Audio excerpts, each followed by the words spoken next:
من يهده الله فلا مضل له ومن يضلل فلا هادي له ونشهد أن لا إله إلا الله وحده لا شريك له ونشهد أن سيدنا ومولانا محمدا عبده ورسوله أما بعد فأعوذ بالله من الشيطان الرجيم بسم الله الرحمن الرحيم اقرأ باسم ربك الذي خلق وقال النبي صلى الله عليه وسلم خيركم من تعلم القرآن وعلمه أو كما قال عليه الصلاة والسلام صدق الله العظيم وصدق رسوله النبي الكريم ونحن على ذلك لمن الشاهدين والشاكرين. ایک مرتبہ درود شریف پڑھیں. اللهم صل على محمد وعلى آل محمد كما صليت على إبراهيم وعلى آل إبراهيم إنك حميد مجيد. اللهم بارك على محمد وعلى آل محمد كما باركت على إبراهيم وعلى آل إبراهيم إنك حميد مجيد. میرے محترم بزرگوں اور دوستوں اور علماء حضرات، رات کی تاخیر ہونے کی وجہ سے سارا مجمع سناٹا ہو گیا. سارے جتنے سامعین حضرات کے سارے چلے گئے. کچھ لوگ باقی ہیں اور مختصر سی بات آپ لوگوں میں سماعت کے حوالے کرنا چاہتا ہوں. اللہ سے دعا کرتے کہ اللہ تعالی حق بات کہنے اور حق بات ماننے کی توفیق نصیب فرما دے. آمین ثم آمین. کہ اللہ تبارک و تعالی نے اس دنیا کو بنایا اور اس دنیا کو بنانے کے بعد ہر وقت میں اللہ تبارک و تعالی نے انبیاء علیہ الصلوۃ والتسلیم کو بھیجا اور ہر نبی جتنے پیغمبر اس دنیا کے اندر آئے ہیں اللہ تبارک و تعالی نے حضرت آدم علیہ نبینا علیہ السلام سے لے کر اللہ کے نبی جناب محمد رسول اللہ صلی اللہ علیہ وسلم اللہ تبارک و تعالی نے جیسی ضرورت سمجھی ویسی کتاب یا صحیفے نازل فرمائی. آخر میں اللہ کے نبی صلی اللہ علیہ وسلم کو اللہ تبارک و تعالی نے بہترین کتاب عطا فرمائی جس کو قرآن کہا جاتا ہے. یہ قرآن کا معجزہ ہے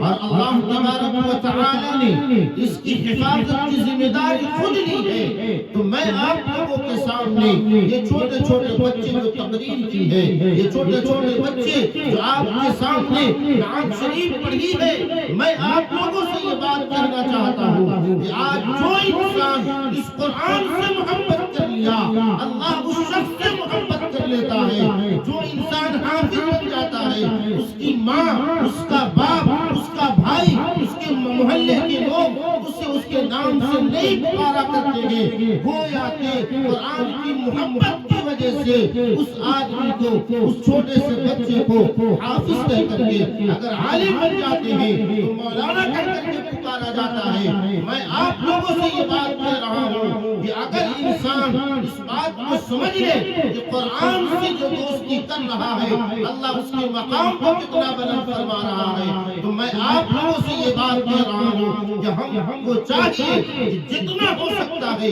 قرآن سے محبت کرنے والے بن جائے. اپنے اولادوں کو قرآن کی وہ تعلیم دے جس قرآن کی تعلیم کی وجہ سے آج انسانوں کو اللہ نے وہ سربلندی عطا فرمائی ہے. قرآن کو سمجھنے سے اللہ نے وہ عزت عطا فرمائی ہے. قرآن کو پڑھنے سے وہ بہترین قرہ کہلاتے ہیں. قرآن کو یاد کرنے سے وہ بہترین حافظ کہلاتے ہیں. قرآن کے معنی اور مفہوم مفہوم کو پڑھنے سے وہ عالم کہلاتے ہیں. گویا کہ ہر طرف یہی چیز سمجھ میں آ رہی ہے کہ قرآن کو پڑھنا ہی انسان کے لیے سب سے بہترین عبادت ہے.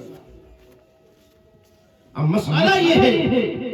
کہ ہم جو چھوٹے چھوٹے بچوں کی تقریر ہم نے سنا، اس سے یہ چیز ہمیں سمجھ میں آ رہی ہے. اس علاقے کے اندر آپ جا کر کے تلاش کریں، اس علاقے کے بہت سارے ایسے دوست احباب ہیں جو چھوٹا چھوٹا بچہ کو لے کر کے کسی زری کے کارخانے کے اندر، کسی بیگ کے کارخانے کے اندر، کسی ہوٹل کے اندر جا کر کے اپنے بچوں کو لگا دیا کرتے ہیں. اس کی کوئی وقعت نہیں ہوتی، اس کی کوئی عزت نہیں ہوتی، اس کی کوئی رفعت نہیں ہوتی. لیکن یہ چھوٹا سا بچہ جب قرآن پڑھتا ہے اور قرآن پڑھنے کے بعد اس کو یاد کر لیتا ہے، یاد کر لینے کے بعد جب وہ مصلی پہ کھڑا ہوتا ہے تو اس کو حافظ صاحب کہتے ہیں، اس کو امام صاحب کہہ کر کے پکارا جاتا ہے. یہ کتنی بڑی عزت ہے، یہ کتنی بڑی سربلندی کی بات ہے کہ لوگ ان کے احترام میں جہاں تک کہ اس کا نام نہیں لیتا ہے، یہ ایسا نہ ہو کہ میں اس کا نام اور بے ادبی سے پکارا جاؤں. آپ نے دیکھا ہوگا جس طریقے سے ہندوستان یا بڑے ممالک کے جب پریزیڈنٹ آتے ہیں، جو وہاں کے پردھان منتری ہوتے ہیں، وہ کسی دوسرے ملک کے اندر جاتے ہیں تو اس کے لیے ریڈ کارپیٹ بچھائی جاتی ہے. میں قرآن چاہوں اللہ کے نبی صلی اللہ علیہ وسلم پر. اللہ کے نبی صلی اللہ علیہ وسلم ارشاد فرماتے ہیں کہ جب انسان کوئی بڑا کسی جگہ پر جاتا ہے تو اس کے لیے کارپیٹ بچھائی جاتی ہے، اس کی عزت کے لیے، اس کے اکرام کے لیے، اس کے احترام کے لیے، اس کی عزت کے لیے، اس کے حوصلہ افزائی کے لیے کہ فلانے شخص کا، فلانے جگہ کا، فلانے ملک کا پردھان منتری آیا ہے. میں آپ کو بتاتا ہوں کہ اللہ کے نبی صلی اللہ علیہ وسلم ارشاد فرماتے ہیں کہ ایک چھوٹا سا بچہ جو قرآن پڑھنے والا بچہ ہو، وہ جب مدرسے کی طرف جاتا ہے تو جبرائیل علیہ السلام جو فرشتوں سے، تمام فرشتوں سے افضل فرشتہ ہے، وہ اپنا پر ان کے پاؤں کے قدموں کے نیچے نیچے آ رہا ہوتا ہے. یہ ان کا مقام ہے، ان کا وہ احترام کیا گیا. اب اس بات کو سمجھیے کہ قرآن پڑھنے والا طالب علم جو علم حاصل کر رہا ہے، وہ جیسے جیسے قدم اٹھاتا ہے فرشتے اس کے پاؤں کے نیچے اپنا پر بچھا رہا ہے. یہ کتنا بڑا اکرام ہے اس دنیا کے اندر. اور دنیا سے جانے کے بعد اللہ تبارک و تعالیٰ جو اسے انعام دیں گے وہ تو الگ ہی ہے، اور ان کا مقام الگ ہے، اور ان کو جو ہے کیا ملے گا وہ اللہ ہی جانتا ہے. میں آپ لوگوں سے یہ بات کہنے کے لیے آیا ہوں کہ آپ اپنے بچوں کو جتنا ہو سکتا ہے، اپنی بچیوں کو جتنی کوشش ہو سکتی ہے، سب سے پہلے آپ اپنے بچوں کو تعلیم دینا شروع کریں. اس دنیا کے اندر میں نے دیکھا ہے کہ جس کے گھر کے اندر علم نہیں ہے، اس گھر کے آدمی کو چاہے کتنا بڑا بھی ہو، اس کی کوئی عزت اور اس کی وقعت نہیں ہوتی. کوئی غریب ہے، مسکین ہے، اور پھر جو اس کے پاس علم ہے تو پھر اس کے مقام کو لوگ خود یہ سمجھتے ہیں جس کے پاس علم ہے اس چیز کا اس کے پاس چلا جائے. آپ اس بات سے سمجھیے کہ جس طریقے سے جو انسان جس سے محبت کر رہا ہوتا ہے اس انسان کے لیے نہ دن دیکھتا ہے نہ رات دیکھتا ہے، اور وہ جس صورت میں بھی ہو جب وہ آواز لگاتا ہے تو وہ اس سمت کی طرف چلنے لگتا ہے. تو اسی طریقے سے ایک انسان جب قرآن کو پڑھتا ہے، قرآن پڑھنے کے بعد قرآن کے معنی کو سمجھ جاتا ہے، اس کے مفہوم کو جب وہ سمجھتا ہے تو وہ یہ چاہنے لگتا ہے کہ میرا اللہ جو ہے اس دنیا کے اندر آنے کا مقصد بھی بیان کیا، مجھے جینا کیسے ہے وہ بھی اللہ نے بیان کر دیا. ماں کے سامنے جانا ہے تو کس طریقے سے جانا ہے یہ بھی بیان کر دیا گیا. چھوٹے بچوں کے سامنے جانا ہے تو اس کو بھی بیان کر دیا. بڑوں کے سامنے جانا ہے اس کو بھی بیان کر دیا. کسی استاد کے پاس جانا ہے اس کو بھی بیان کر دیا. کسی بڑوں بزرگوں کے پاس جانا ہے اس کو بھی بیان کیا. مسجد کے اندر جانا ہے، مسجد کے اندر کیسے پڑھنا ہے، کیسے بیٹھنا ہے، کیسی عبادت کرنی ہے یہ بھی بتا دیا گیا. کہیں اور کسی جگہ پر جانا ہے اس چیز کو بھی بتا دیا گیا۔ تو میں آپ لوگوں سے یہ بات کہہ رہا ہوں کہ وقت کے حساب سے اپنے بچوں کو قرآن کی تعلیم کے ساتھ ساتھ دنیا کے ہر علوم آپ پڑھائیں اس کو، لیکن سب سے پہلے آپ اپنے بچوں کو قرآن پڑھائیں، اس کے ایمان کو مضبوط کریں۔ کہ اس کی وجہ یہ ہے کہ اپنے ہندوستان کے اندر آج حالات ایسے بنے ہوئے ہیں کہ بچیوں کو اس کے دماغ کو واش کیا جاتا ہے اور اس کے بعد جو ہے اس کو نئے نئے خواب دکھائے جاتے ہیں، اور نئے نئے خواب دکھانے کے بعد معاملات یہ بن جاتا ہے کہ وہ بچے ایمان سے ختم ہو کر کے مرتد ہو جایا کرتی ہے، اور اس کے بعد جو ہے مسئلہ یہاں تک آتا ہے کہ کچھ سال رہنے کے بعد اس کو طلاق دے دیا جاتا ہے، اور نہ اس کے پاس ماں باپ کا سہارا ہوتا ہے، نہ اس کے لیے سسرال والوں کی کوئی اس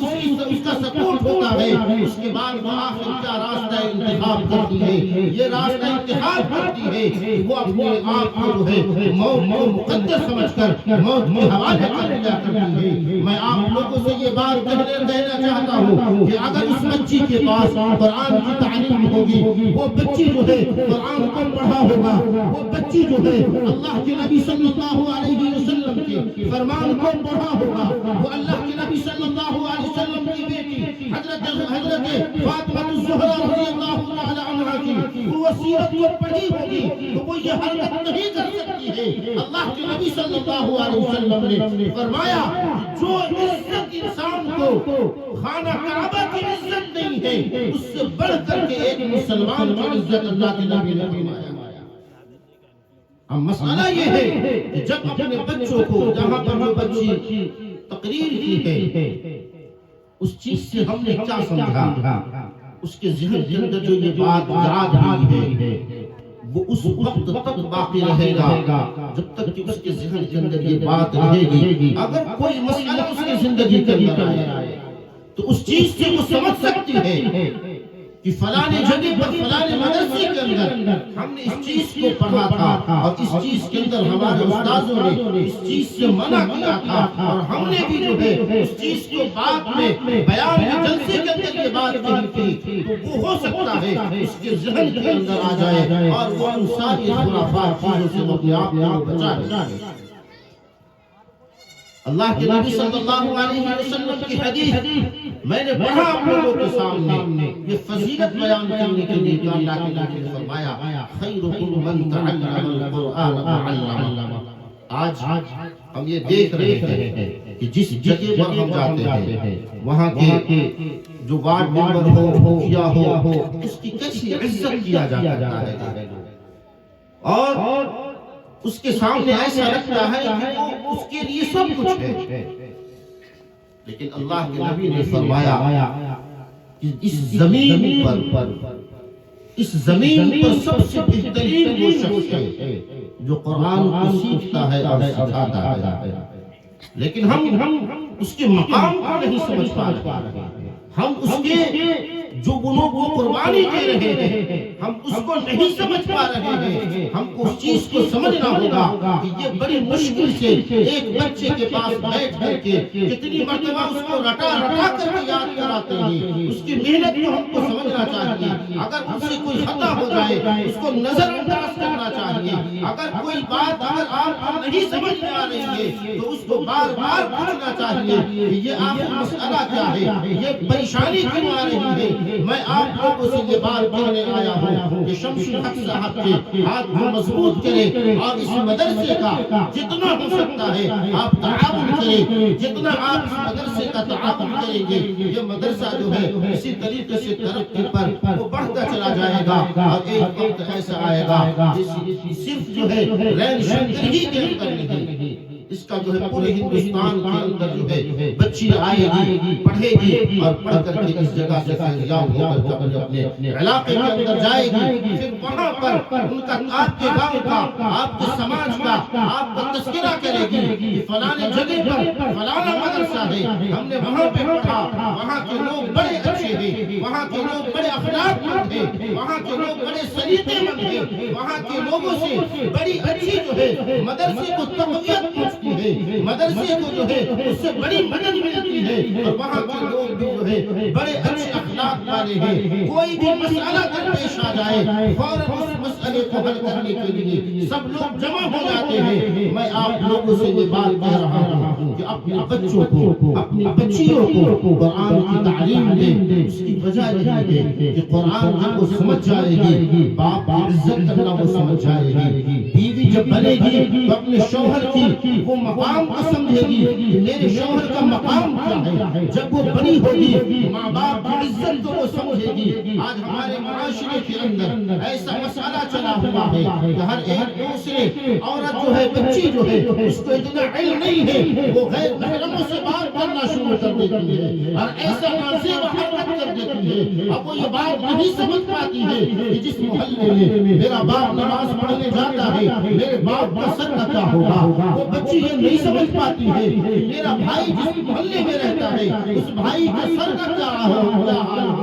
میرے خالو کا کیا ہوگا، میرے گاؤں سماج کے اندر میرے باپ کی کیا عزت رہ جائے گی۔ تو میں آپ لوگوں سے یہ بات کہہ رہا ہوں کہ سب سے پہلے آپ اس کو قرآن کی تعلیم دیں، رسول اللہ صلی اللہ علیہ وسلم کی سیرت آپ اسے بتائیں، اور اس کے ساتھ ساتھ میں آپ اپنے بچیوں کو دین والی جتنی بھی کتاب ہے، اللہ کے نبی صلی اللہ علیہ وسلم نے فرمایا طلب العلم فریضۃ علی کل مسلم و مسلمہ، کہ علم دین کا حاصل کرنا ہر مسلمان مرد اور عورت پر فرض ہے، تو اس چیز کو حاصل کرنا چاہیے۔ آج ہم دیکھتے ہیں مسلمان کی بچیوں کو کالج کے اندر اس سے میں گریز نہیں کرتا، اس کی تعلیم نہ دی جائے۔ بہترین انجینئر کی بھی ضرورت ہے، بہترین ڈاکٹر کی بھی ضرورت ہے، بہترین جو ہے وکیل کی بھی ضرورت ہے، لیکن سب سے پہلے آپ اپنے بچوں کو اس کے ایمان کو مضبوط کر دیں۔ کسی بھی میدان کے اندر وہ جائے گی، وہ سمجھ میں آ جائے گا کہ یہ محمد صلی اللہ علیہ وسلم کو ماننے والی ہے، یا محمد صلی اللہ علیہ وسلم کو ماننے والا۔ جس طریقے سے آپ 10 کلو آٹا کو ملا کے گوندھتے ہیں، اس کے اندر اگر ایک دو بال اگر گر جائے وہ نظر آ جاتا ہے۔ اسی طریقے سے محمد صلی اللہ علیہ وسلم کے غلام جو ہوتے ہیں، وہ ہزاروں کے بیچ میں بھی جو اکیلے رہتے ہیں، وہ پتہ چل جاتا ہے کہ یہ محمد صلی اللہ علیہ وسلم کا غلام۔ لیکن آج ہمارے معاشرے کا یہ حال ہے کہ دینی تعلیم سے لوگ بہت دور جا رہے ہیں۔ لوگ سمجھ رہا ہے کہ ترقی جو ہے اس علم کے اندر ہے، جو دنیاوی علم ہے، دنیا کا فائدہ ہے، اس کے اندر بہت سارے پیسے ہیں۔ میں یہ بات آپ لوگوں کو کہہ رہا ہوں کہ آپ اپنے بچوں کو قرآن پڑھا دیں، اللہ وہ آپ کو عزت عطا فرمائے گا، وہ آپ کو اس دنیا کے اندر بھی اور آخرت کے اندر بھی وہ آپ کو اللہ تبارک و تعالی سے بلندی عطا فرمائے گا کہ آپ تصور نہیں کر سکتے ہیں کہ یہ چیز کو پڑھنے سے، پڑھانے سے مجھے جان ملا۔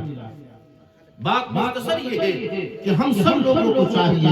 کہ ہم قرآن کو پڑھیں، قرآن کو سمجھیں اور اپنے بچیوں کو قرآن کی تعلیم دیں۔ کسی بھی صورت میں اس مدرسے کے اندر بھیجیں، اور اس مدرسے کے اندر آ کر کے بھی آپ بھی اگر آپ قرآن نہیں پڑھے ہیں تو یہاں کے اساتذہ سے مل کر آپ ان سے کہیں کہ آپ ہمیں قرآن پڑھا دیجیے، اپنے بچیوں کو بھی قرآن پڑھائیں، اپنے بچوں کو بھی قرآن پڑھائیں۔ اس سے یہ بات آپ کو سمجھ میں آ جائے گی کہ قرآن پڑھنے سے ہمارا ذہن بھی صاف ہے، بچی بھی بالکل پاک صاف ہے، اور جو ہے اور ہمارا معاشرہ بھی جو ہے بالکل پاک اور صاف ہو جائے گا۔ اسی بات پر میں اپنی بات کو ختم کر رہا ہوں۔ اللہ سے دعا فرمائے کہ اللہ تبارک و تعالی ہم سب لوگوں کو اہل سینے سے زیادہ عمل کی توفیق نصیب فرمائے۔ وآخر دعوانا الحمد للہ رب العالمین۔